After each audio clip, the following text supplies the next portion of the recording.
আসসালামু আলাইকুম দর্শক। ইরান এবং ইসরায়েলের যুদ্ধে আমি আগেই বলেছি যে পরাশক্তিগুলো কিন্তু প্রত্যক্ষ বা পরোক্ষভাবে জড়িয়ে গেছে। এখন কঠিন পরিস্থিতি হচ্ছে যুক্তরাষ্ট্রের দিকে, সবার নজর তার দিকে। যুক্তরাষ্ট্র কি নেতানিয়াহুর ডাকে সাড়া দিয়ে যুদ্ধে জড়াবে নাকি জড়াবে না, এমন একটি পরিস্থিতির মধ্যে যুক্তরাষ্ট্র মধ্যপ্রাচ্য থেকে তাদের বিমান এবং যুদ্ধ জাহাজগুলো সরাচ্ছে। এই খবর যেমন এসছে, তেমনি একটি কঠিন চ্যালেঞ্জের কথা উচ্চারণ করেছেন ইরানের প্রেসিডেন্ট পেজিশকিয়ান।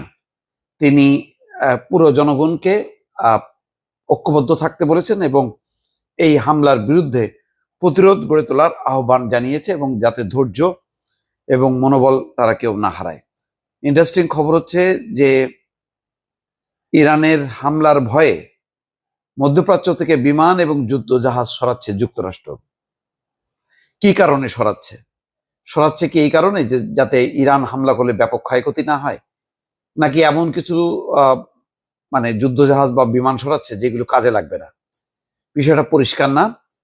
সেই খবরে বলা হচ্ছে ইরানের হামলার শঙ্কায় মধ্যপ্রাচ্যের কয়েকটি ঘাঁটি থেকে কিছু বিমান এবং যুদ্ধজাহাজ সরিয়ে নিচ্ছে যুক্তরাষ্ট্র।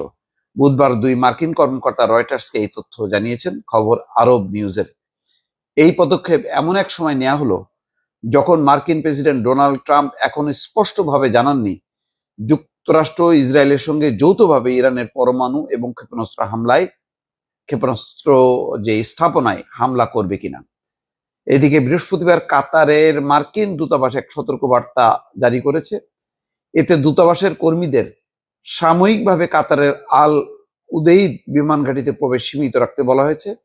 দোহার বাইরে মরুভূমিতে অবস্থিত এই ঘাঁটি মধ্যপ্রাচ্য অঞ্চলে যুক্তরাষ্ট্রের সবচেয়ে বড় সামরিক স্থাপনা। দূতাবাস কর্মী এবং কাতারে অবস্থানরত মার্কিন নাগরিকদের উদ্দেশ্যে দেওয়া সতর্কবার্তায় বলা হয়েছে, চলমান আঞ্চলিক উত্তেজনার পরিপ্রেক্ষিতে বাড়তি সতর্কতা অবলম্বন করা উচিত। নাম প্রকাশ না করার অনিচ্ছুক দুই মার্কিন কর্মকর্তা বলেন, বিমান এবং যুদ্ধজাহাজ সরিয়ে নেওয়ার উদ্দেশ্য মূলত যুক্তরাষ্ট্রের সেনা এবং সরঞ্জামকে নিরাপদ রাখা, অর্থাৎ ইরান যদি হামলা করে। তবে ঠিক কতগুলো বিমান এবং জাহাজ সরানো হয়েছে, সেগুলো কোথায় নেওয়া হয়েছে, সেই বিষয়ে তারা জানাননি।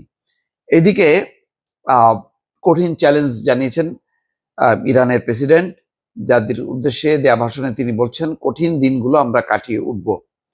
ইরানের প্রেসিডেন্ট মাসুদ পেজেশকিয়ান জাতির উদ্দেশ্যে দেওয়া এক বার্তায় বলছেন, কঠিন দিনগুলো আমরা কাটিয়ে উঠব।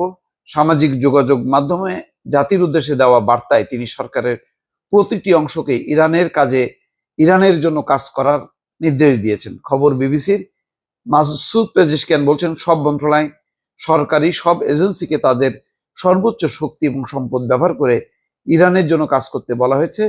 কোনো কিছুর প্রতি বিমুখ না হয়ে আপনাদের ধৈর্য এবং সমর্থন দরকার। দর্শক, এই খবর দুটি বিশ্লেষণ করলে পরিষ্কার যে ইরানও প্রস্তুতি নিচ্ছে, মার্কিন হামলা হতে পারে, সেই প্রেক্ষিতে তারা কি করবে এবং তারা যে লড়াই করবে সেটা জানিয়েছে ইরানের সর্বোচ্চ ধর্মীয় নেতা আয়াতুল্লাহ খামেনি। তিনি ইতিমধ্যে বলেছেন যে কোনোভাবেই ইরান আপোষ করবে না, এবং ইরানের ইতিহাস সম্পর্কে তিনি বলেছেন যে ট্রাম্প সম্ভবত জানেন না ইরান জাতির ইতিহাস সম্পর্কে। ইরান যে একটা লড়াকু জাতি, তারা আপোষ করে না, মাথা নত করে না, সেটা একটা বক্তব্য। গুরুত্বপূর্ণ তথ্য যেটা দেওয়া হলো যে বিভিন্ন ঘাঁটি আছে মধ্যপ্রাচ্যে, সেই ঘাঁটিগুলো থেকে যে যুদ্ধ জাহাজ এবং বিমান সরাচ্ছে, এটা দুটো হতে পারে, ইরান হামলা করতে পারে, অথবা এমন কিছু জিনিস রাখা হচ্ছে যেগুলো দিয়ে প্রথমে হামলা করবে, পরে যেগুলি সরানো হচ্ছে সেগুলি হয়তো সেখানে যুক্ত হবে। কি পরিকল্পনা কেউ কিছু বলছে না, কিন্তু এটাকে কেন্দ্র করে যে একটা উত্তেজনা আছে, যুক্তরাষ্ট্র ভালো করেই জানে যে যুদ্ধে জড়িয়ে পড়লে ইরান এবং রাশিয়া এবং চীন চুপ করে বসে থাকবে না। ফলে এই পরিস্থিতি নিয়ে যুক্তরাষ্ট্রের দিকেই এখন সবার নজর, যে তারা কি করবে, আপোষ করবে, যুদ্ধ থামাবে, নাকি যুদ্ধে অংশ নেবে। দর্শক, ভালো থাকবেন। আল্লাহ হাফেজ।